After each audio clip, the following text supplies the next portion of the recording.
Good afternoon, I'm Dr. Jim McCarty, and today I happened to check myself to see whether or not I needed any balloon work, whether or not I had any cranial subluxations, and it showed up that I did. And one of the reasons that we're doing the video today is to let you see what it looks like when I treat myself. People are always asking me, well, Doc, who treats you? And so when I tell them that I have to treat myself, and they're like, what?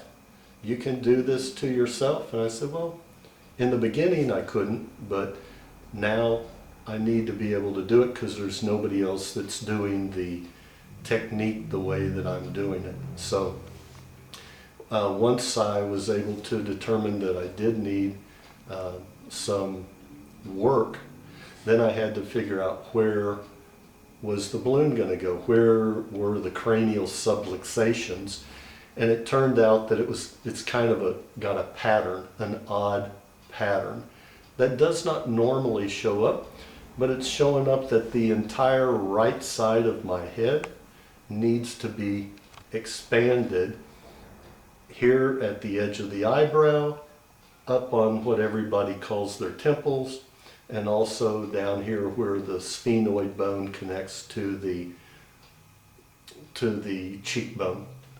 So I've actually got a pattern of 3 subluxations that the brain wants to unlock for one particular pattern, which happens to be back behind my right ear with my head turned to the right and down.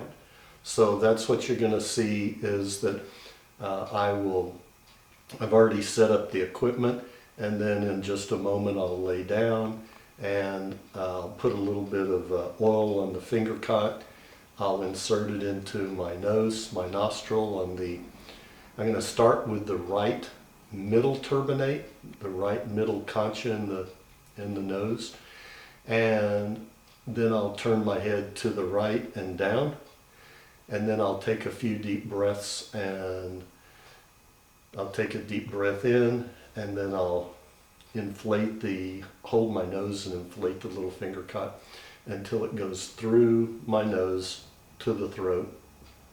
Then it actually lays on the tongue, and sometimes it'll come all the way out your mouth.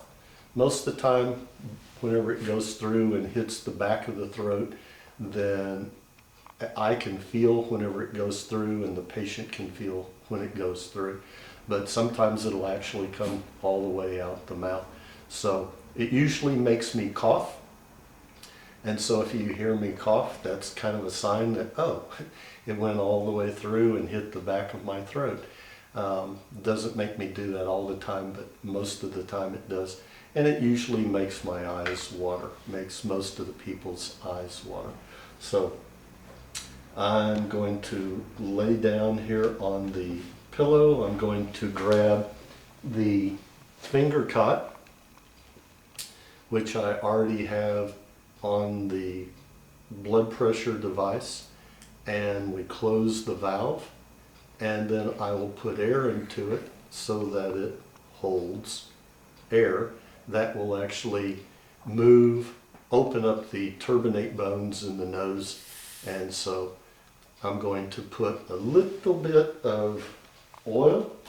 I've got some coconut oil in here, and I'm going to get the finger cot lubricated.